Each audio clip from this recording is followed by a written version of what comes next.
Good evening. Welcome to Asia Newsline. I'm Lipakshi Khurana. Here are the top stories we're tracking for you on Monday, the 16th of July. Indian Foreign Minister meets Bahrain leaders, discusses ways to improve ties.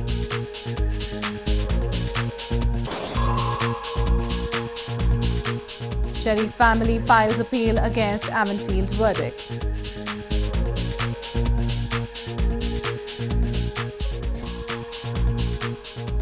And UN designated terrorist Hafiz Saeed hits campaign trail in Pakistan.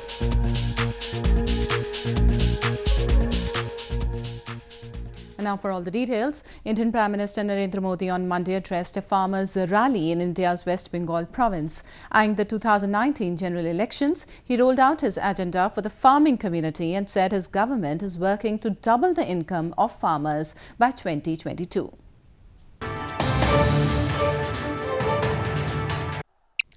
Indian Prime Minister Narendra Modi on Monday said his government is working to double the income of farmers by 2022. While addressing a farmers' rally in Midnapore district of India's West Bengal province, the Prime Minister said farmers are India's breadwinners and villagers the nation's soul, as he challenged Chief Minister Mamata Banerjee ahead of general election in 2019. He also spoke about how farmers have benefited from his government's decision to double the minimum support price or MSPs they get for their crops.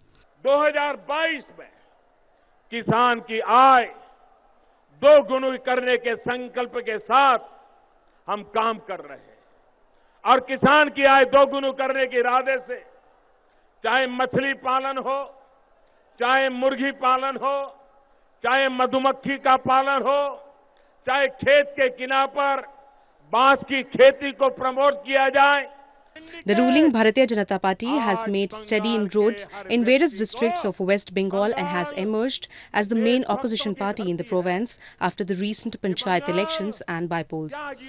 The party is making all efforts to increase its tally in the next general elections from the current two.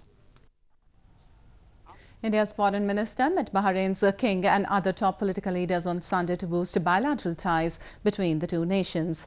After delegation-level talks with Bahrain's foreign minister, both the leaders also signed several memoranda of understanding related to trade and investment, among other areas. Indian Foreign Minister Sushma Swaraj met the King of Bahrain, Hamad bin Isa Al Khalifa, on Sunday. Both the leaders exchanged views on furthering cooperation in science and technology, renewable energy and other areas during the meeting. Swaraj, who was on a two-day visit to the nation, earlier chaired the Second India-Bahrain High Joint Commission along with her Bahrain counterpart.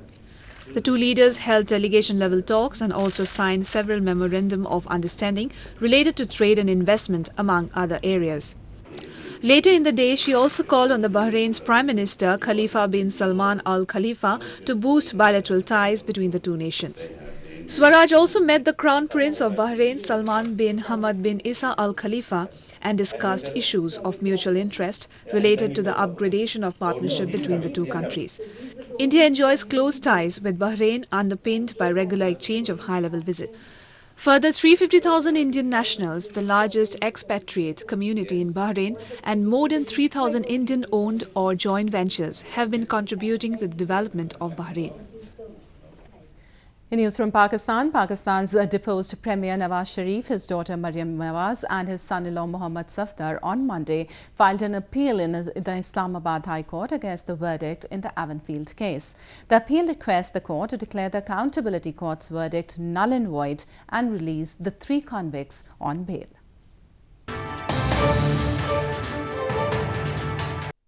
Pakistan's former Prime Minister Nawaz Sharif, his daughter Maryam Nawaz and his son-in-law, retired Captain Mohammad Safdar, on Monday filed an appeal in the Islamabad High Court against the verdict in the Avenfield case.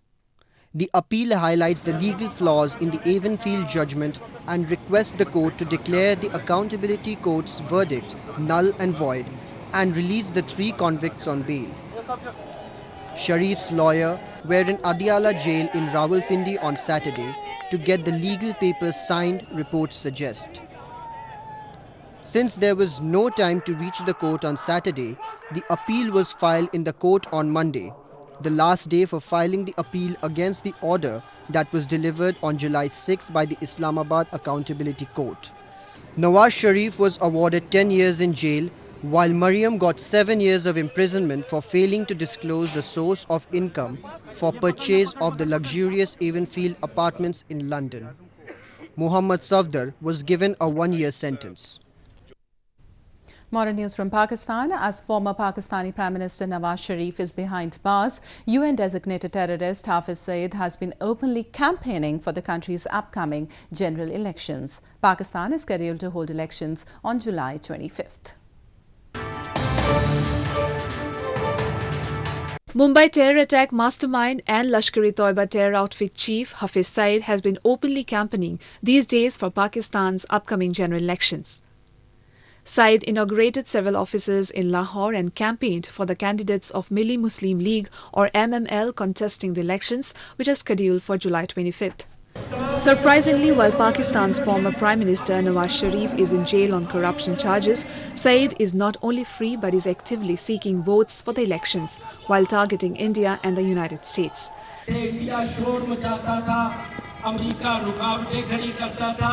कि इस जमात को election में आने नहीं देना अल्लाह ने फजल फरमाया आपने पहला राउंड जीत लिया और आप इलेक्शन में खड़े हो गए. Saeed, who carries a bounty of $10 million on his head for his role in terror activities, is himself not contesting the election. But his son, son-in-law and 13 women are among 265 Jamaat-ud-Dawa candidates contesting on Allahu Akbar Tehreek platform on national and provincial assembly seats across Pakistan. Moving on to news from Afghanistan, a suicide attack killed at least 7 and injured several near a government ministry in Afghan capital Kabul on Sunday. The attack was the latest in a wave of violence in the country that has killed and wounded hundreds of civilians this year.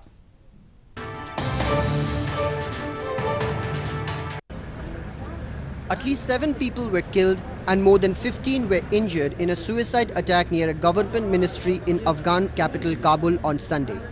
The attack took place near the Rural Rehabilitation and the Development Ministry during the evening rush hour as people prepared to leave. Militant group Islamic State claimed responsibility for the attack, and it is not clear why the ministry was targeted again after almost a month. من پریشان هستم به خاطر بچه‌ام که بچه‌م کجاست رفتم شفاخانه استقلال اینجا نبود آمدم اینجا که ببینم که اینجا معلوم نیست تلفنش گل است تلفنم جواب نمیده ما خودم پریشان هستیم. This was the latest attack in a series of blasts against civilian targets in Kabul and other major cities. Eastern Jalalabad city witnessed 3 major attacks in the past 2 weeks alone. Earlier on Sunday, the United Nations reported a 22% jump in the civilian casualties from suicide attacks during the first half of the year. India's northern Srinagar city witnessed a mass wedding ceremony for the first time with over 100 couples tying the nuptial knot on Sunday. Mass weddings are becoming popular in India among the economically challenged section as it reduces their financial burden.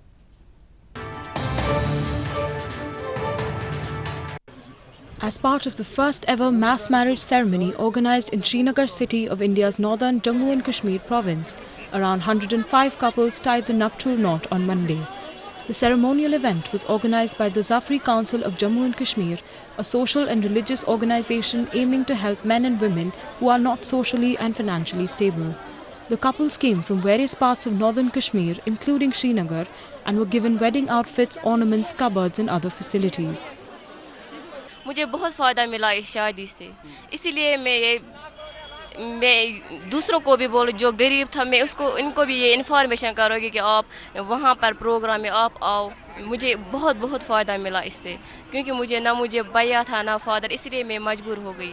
इससे बड़ी क्या खुशी होगी इस माँ बाप के लिए कि मतलब एक सिंपल सादा तरीके से उसकी बच्ची की शादी हो रही है.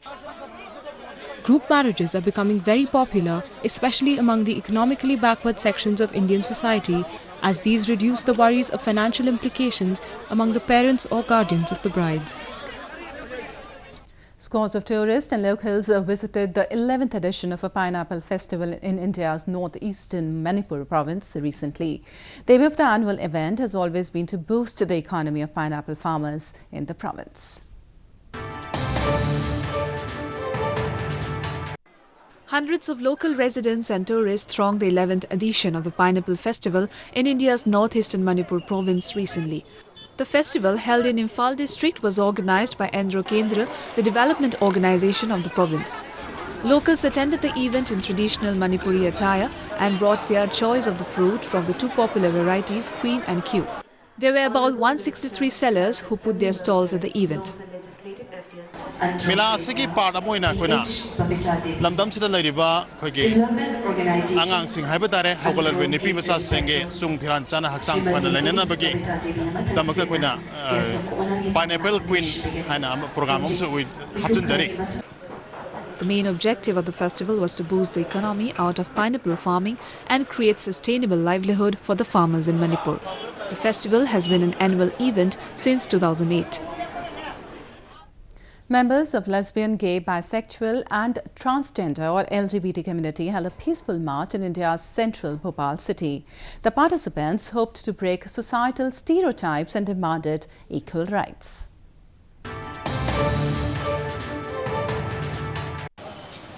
To break stereotypes and to demand equal rights and acceptance in the society, members of the lesbian, gay, bisexual and transgender community or LGBT took out a peaceful march in India's central Bhopal city on Sunday. The march, which began from the Amar Bakery hut in the heart of the city to the Shaurya Samark War Memorial, witnessed hundreds of members holding coloured flags and placards. The participants said that the march was held to demand that the archaic Section 377 of the Indian Penal Code criminalizing homosexuality should be changed. This section of the society that still hasn't been accepted nor recognized.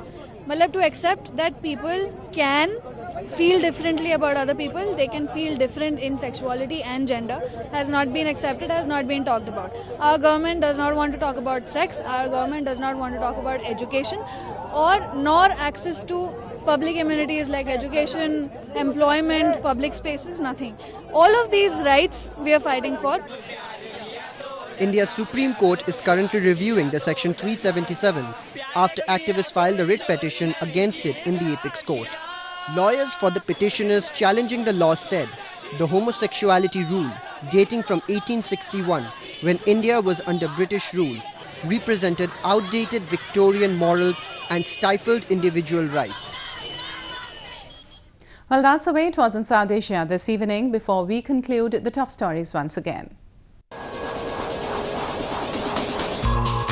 Indian Foreign Minister meets Bahrain leaders, discusses ways to improve ties.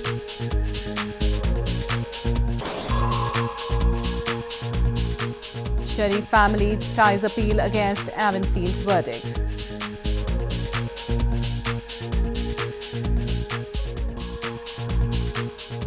And UN designated terrorist Hafiz Saeed hits campaign trail in Pakistan.